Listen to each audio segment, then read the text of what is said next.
Peux-tu comprendre cette histoire? Reste jusqu'à la fin pour te tester. Sarah a regardé le billet d'avion dans sa main et a souri. Ça y était enfin, son premier voyage sur une île tropicale.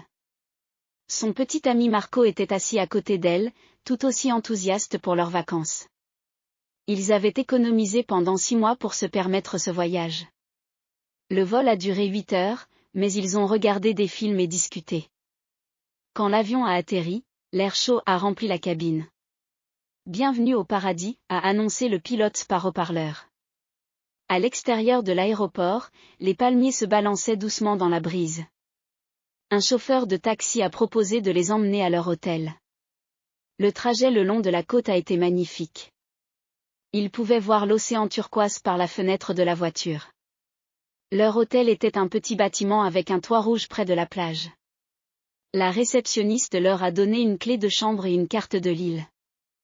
Leur chambre avait un balcon avec vue sur l'océan. Sarah a immédiatement ouvert les rideaux pour voir le coucher de soleil. C'est parfait, murmura-t-elle à Marco. Le lendemain matin, ils se sont réveillés tôt pour explorer. Ils ont loué des vélos et ont roulé le long du sentier côtier. Des vendeurs locaux vendaient des fruits frais au bord de la route.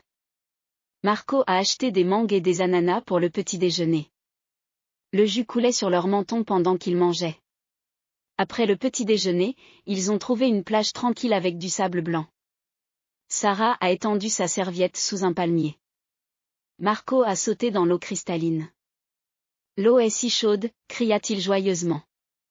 Ils ont passé toute la matinée à nager et à se détendre. Pour le déjeuner, ils se sont rendus à un petit restaurant près du port. Le serveur a recommandé le poisson grillé avec du riz au coco. C'était le meilleur repas qu'ils aient mangé depuis longtemps. L'après-midi, ils ont décidé d'aller faire du snorkeling. Un guide local les a emmenés en bateau vers un récif corallien. Ils ont vu des poissons colorés nager autour du corail. Sarah a même aperçu une tortue de mer près des rochers. Je n'ai jamais rien vu d'aussi beau, dit-elle. Quand ils sont revenus sur le rivage, le soleil se couchait. Le ciel est devenu orange, rose et violet. Ils se sont assis sur la plage et ont regardé les couleurs changer. Ce soir-là, il y avait un festival sur la place de la ville. Des musiciens jouaient de la musique traditionnelle de l'île à la batterie et à la guitare. Les gens dansaient et riaient sous des guirlandes de lumière. Sarah et Marco ont rejoint la danse, se sentant libres et heureux. Ils ont acheté des souvenirs faits à la main auprès des artisans locaux. Le dernier jour, ils ont grimpé une colline pour voir toute l'île.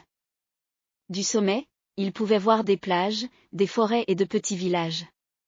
Quand leur avion a décollé, ils ont promis de revenir un jour.